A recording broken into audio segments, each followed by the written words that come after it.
नमस्कार, मेरा नाम है कृष्णा विष्ट और आप देख रहे हैं जनसत्ता फटाफट। चलिए नजर डालते हैं आज की बड़ी खबरों पर। मध्य प्रदेश के शहरी विकास मंत्री और बीजेपी नेता कैलाश विजयवर्गीय ने एक बयान देकर विवाद खड़ा कर दिया है। उन्होंने कांग्रेस नेता राहुल गांधी का नाम तो नहीं लिया, लेकिन उन पर निशाना साधते हुए कहा कि वो ऐसे इंसान हैं जिनमें भारतीय संस्कृति की कमी है, क्योंकि उन्होंने अपनी बहन प्रियंका गांधी को सार्वजनिक रूप से चूमा था।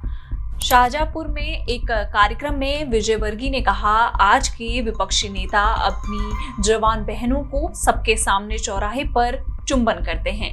मैं आपसे पूछता हूँ, क्या आप में से किसी ने अपनी बहन या बेटी को इस तरह चूमा है? ये भारतीय नहीं, विदेशी संस्कृति है। भारत को हमारे अपने संस्कारों से चलाना होगा।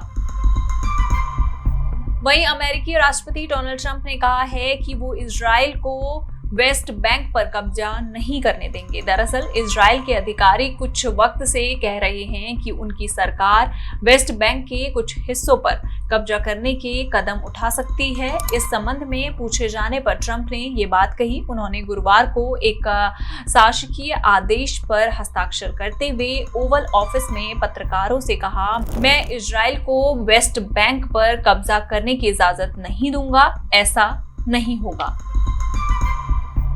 वहीं असम के मशहूर गायक जुबिन गर्ग की हाल ही में मौत हो गई थी। सम्मान के साथ उन्हें असम में विदाई दी गई और उनके आखिरी दर्शन के लिए लोगों का हुजूम उमड़ आया था। सिंगर के असम में जाने से पूरे देश में शोक का माहौल है। खासकर असम के लोग इस घटना से बेहद दुखी हैं। वहीं जुबिन गर्ग के निधन के गम में उनके एक फैन ने नदी से कूदकर जान दे दी। गुवाहाटी के ब्रह्मपुत्र नदी के सारा घाट पुल पर एक युवक ने भावुक होकर छलांग लगा दी। चश्मदीदों ने बताया कि पहले युवक ने अपने कपड़े फाड़े और फिर जोर से चिल्लाया और कहा, जब जुबिंदा नहीं तो हम जीकर क्या करेंगे। जोई जुबिंदा, इतना कहने के बाद उसने नदी में छलांग लगा दी। वहीं अब माल ढोने वाले वाहन भी इलेक्ट्रिक पहचान के दायरे में आएंगे। केंद्र सरकार ट्रैक्टर, ट्रैवलर और दूसरे भारी वाहनों के लिए ई पहचान लागू करने की तैयारी कर रही है। इसके लिए सरकार मौजूदा नियमों में बदलाव करेगी। ये नई व्यवस्था 1 अक्टूबर 2026 से लागू हो सकती है। इसके लिए 1989 की मोटर यान नियमावली में बदलाव किया जाएगा और नई नियमावली 2025 बनाई जाएगी। वहीं 2008 के मालेगांव विस्फोट मामले में बरी होने के बाद अब लेफ्टिनेंट कर्नल प्रसाद पुरोहित को कर्नल के पद से पदोन्नत कर दिया गया है। रक्षा सूत्रों ने इसकी पुष्टि की है। पुरोहित ने 2008 से 2017 तक जेल में विचाराधीन कैदी के रूप में समय बिताया। हाल ही में 31 जुलाई को विशेष NIA अदालत ने उन्हें पूर्व भाजपा सांसद प्रज्ञा ठाकुर और 5 अन्य लोगों के साथ सभी आरोपों से बरी कर दिया। अदालत ने फैसले में कहा कि आरोपियों की भूमिका पर संदेह है तो, लेकिन ये कानूनी सबूत के रूप में मान्य नहीं हो सकता। वहीं दिल्ली के एक एजुकेशन इंस्टीट्यूट के प्रमुख चैतन्यानंद सरस्वती के बारे में हो रहे खुलासों से लोग हैरान रह गए।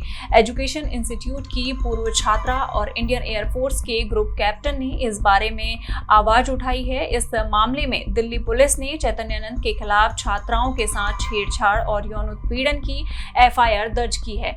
FIR के मुताबिक पूर्व छात्रा ने एजुकेशन इंस्टीट्यूट को लिखे पत्र में बताया था कि चैतन्यानंद छात्राओं के साथ छेड़छाड़ और यौन उत्पीड़न का आरोपी है। वहीं ग्रुप कैप्टन की ओर से भी भेजे गए ईमेल से भी इस बारे में पता चला। वहीं प्रधानमंत्री नरेंद्र मोदी ने बांसवाड़ा के नापल में आयोजित कार्यक्रम में रिमोट का बटन दबाकर इन परियोजनाओं का शिलान्यास और उद्घाटन किया। इसमें माही, बांसवाड़ा, राजस्थान और परमाणु ऊर्जा परियोजनाएं भी शामिल हैं। वहीं राष्ट्रपति द्रौपदी मुर्मू गुरुवार को वृंदावन के एक दिन के दौरे पर गई। उन्होंने कई मंदिरों में जाकर दर्शन और पूजा की। उन्होंने प्रसिद्ध मंदिर ठाकुर बांके बिहारी जी के दर्शन भी किए। इसके बाद वो निधिवन गई, जहां उन्होंने राधा रानी की प्रकट होने की जगह देखी और स्वामी हरिदास जी की समाधि पर फूल चढ़ाकर श्रद्धांजलि दी। इसके अलावा राष्ट्रपति ने सुदामा कुटी में जाकर स्वामी सुदामादास महाराज की भजन स्थली का उद्घाटन किया। ये कार्यक्रम उनकी जन्म शताब्दी के अवसर पर हुआ। इस दौरे में राष्ट्रपति ने धार्मिक स्थलों पर जाकर श्रद्धा और सम्मान प्रकट किया। वहीं सरकार द्वारा जीएसटी दरों को घटाने के एक दिन बाद ऑनलाइन प्लेटफॉर्म पर ग्राहकों द्वारा किए गए खर्चे में अचानक बढ़ोतरी देखी गई। रिजर्व बैंक ऑफ इंडिया यानी कि आरबीआई के आंकड़ों के अनुसार केवल क्रेडिट कार्ड के जरिए ई कॉमर्स लेन देन 22 सितंबर को एक दिन में लगभग 6 गुना बढ़कर यानी कि 10,411 करोड़ रुपए तक पहुंच गया। वहीं बात करें ठीक एक दिन पहले यानी 21 सितंबर की तो करीब 36.16 लाख क्रेडिट कार्ड ट्रांजैक्शन में महज 1,514 करोड़ रुपए खर्च हुए। जीएसटी में राहत मिलते ही लोगों में उत्साह दिखा और अगले ही दिन लेन देन की संख्या करीब 95 लाख रुपए तक बढ़ गई। इन सारी खबरों पर आपका क्या कहना, आप हमें कमेंट सेक्शन में जरूर बताइएगा और इसी तरह की देश दुनिया की खबरों के साथ जुड़े रहने के लिए देखते रहिए हमारे साथ जनसत्ता।